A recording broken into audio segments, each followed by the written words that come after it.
mu red beret oba akakofiira akamyufu era gwolaba agenze maaso n'okubaako kaada gy'akutte mu ngalo. Oyo si mulala ye His Excellency Bobi Wine, newankubadde nti yandibanga agenze maaso n'okuba nti akukuba amabega mu bufu omu oba obulala, wabula awo abadde agenze maaso n'okuba ng'atebenkera mu ntebe ye. Mu kifaananyi ye Oweekitiibwa Katikkiro. Kale tuveeyo Oweekitiibwa Katikkiro atuleyo wa His Excellency Bobi Wine ankunnyonnyole ebbankaluwa gy'abadde agenze maaso n'okuba nti akutte. Biki ebigirimu? Evuddewa era lwaki? Egenze maaso n'okuba nti nno emuleetera n'okuba nga akuba ekifaananyi ekyo kyogenda maaso n'okuba nti olaba. In fact, akibadde ekifaananyi kya byafaayo His Excellency Bobi Wine agenze maaso n'okuba nga ateekinga oluvannyuma lw'ebbaluwa gy'agenze maaso n'okuba nga afuna. Ebbaluwa eno ebadde eva embuga. Abategeera Oluganda bwe ngamba nti ebbaluwa ebadde eva embuga musobola okutegeerera ddala ki kye ŋŋamba. Omanyi waliwo olugero lw'Abaganda olugamba nti bakuyita embuga si buganzi, wabula ku luno ebbaluwa gye bawadde His Excellency Bobi Wine ebadde ya buganzi mbuufu omu oba bulala. Ebbaluwa evudde Oweekitiibwa Katikkiro Charles Peter Mayiga era ng'eno ebbaluwa oluvudde mu woofiisi oba oluvudde ewa Katikkiro gwe bagiwadde okuba nti agitwala agitutte bukolokolo n'agenda maaso n'okuba nga agituusa ewa His Excellency Bobi Wine. Ebbaluwa eno Katikkiro gy'agenze maaso n'okuba nga awandiikira His Excellency Bobi Wine, baluwa abangi abagenze maaso n'okuba nti bagirabako akawungeezi ka leero ng'ennaku z'omwezi lumu omwezi ogwa Novemba olunaku olwokutaano omwaka 2024 bangi egenze maaso n'okuba nti ebaleeta akamwenyu. Nange agenda maaso okuba nga nkusomera bino, nange egenze maaso n'okuba nti ensanyusa olw'ensonga egenze maaso n'okuba nga ejjawo bingi nnyo nnyini ddala. Omanyi bangi abalowooza nti His Excellency Bobi Wine alina obutakwatagana ne Katikkiro, wabula ate kati His Excellency Bobi Wine essanyu lyafunye ng'afunye ebbaluwa eyo olw'ababa bagenda maaso okuba nga boogera ebyo baba babijjawa. Tutunuulira ebbaluwa eno nga bw'ogiraba ngikusembereza. Egamba nti Obwakabaka bwa Buganda, mu bracket ne bawandikamu nti Kingdom of Buganda. Katikkiro Charles Peter Mayiga, wano wakulu wulirizawo.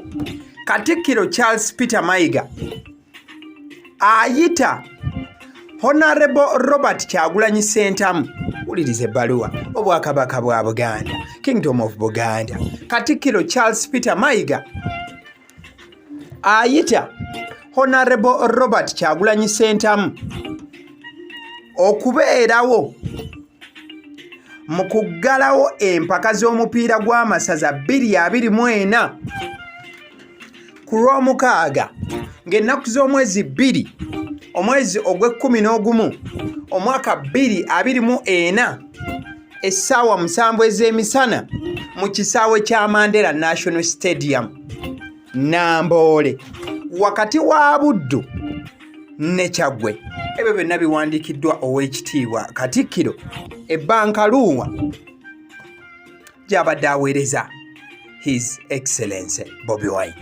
Ku bbaluwa eno wansi bawandiseewo obubaka oba Oweekitiibwa ataddewo obubaka obubadde bugamba nti ddamu nga tosobodde eri woofiisi y'abagenyi n'emikolo.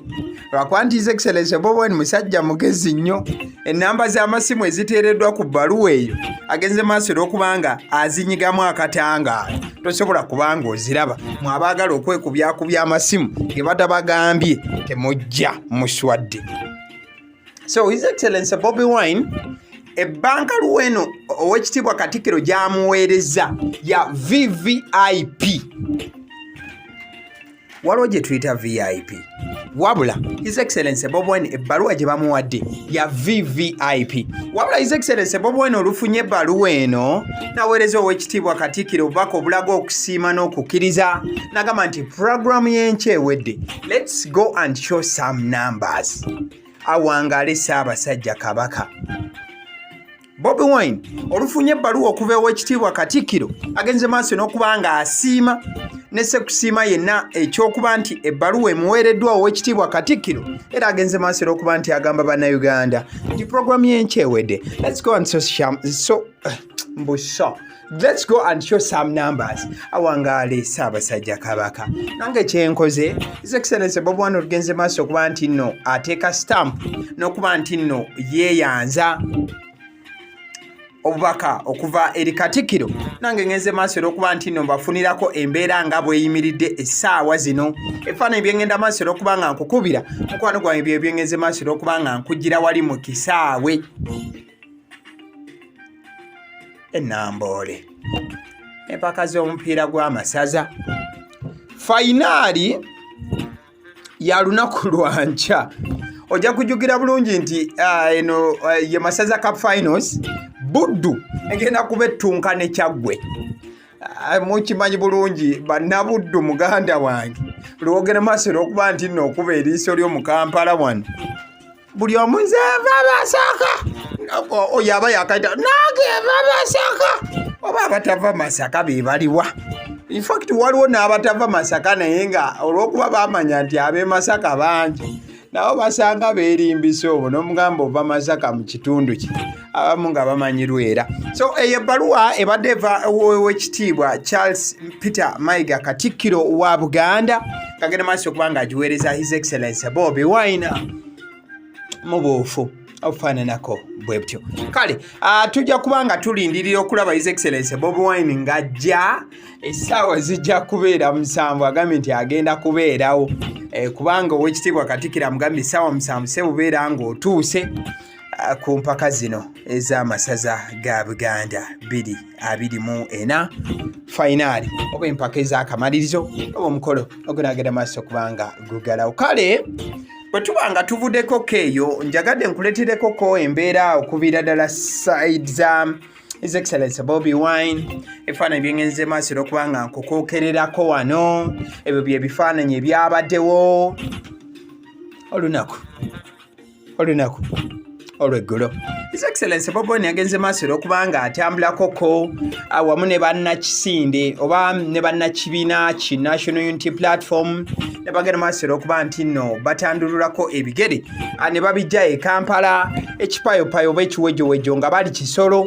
Abano nno we batuuse e Kisoro His Excellency Bobi Wine bwe yagenze maaso okuba nga atuuka e Kisoro abantu bagenze maaso okuba nga bamwaniriza ne sekwaniriza yena era bagenze maaso okuba nti bamulaga omukwano. Wabula omukwano wakati nga bagenda maaso okuba nga bagulaga His Excellency Bobi Wine omukyala gw'olaba oyo omukyalo oyo gw'olaba alina His Excellency Bobi Wine mu mmotoka.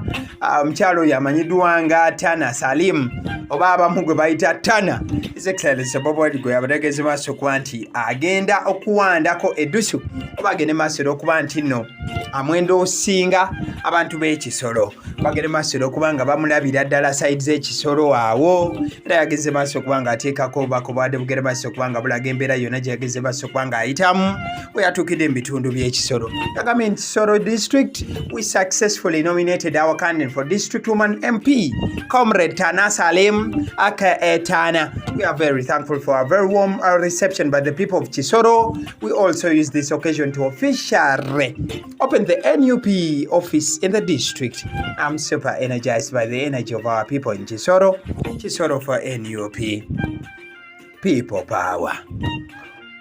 Ako keemalireyo. So His Excellency Bobi Wine yalabizize nti musanyufu nnyo okuba nti abantu b'Ekisoro olwagenze maaso okuba nga bamulaba ne bagenda maaso okuba nga basitukirawo ne bagamba nti ono ye waffe. Ate era NUP yagenda maaso okuba nga ebugaana Kisoro wonna obufu obufaananako bwe butyo. Abasiddiyo omusunsuzi ddoboozi liri mabega wa mzindaalo bw'otalayikinga vidiyo eno olabe layikinga vidiyo naawe.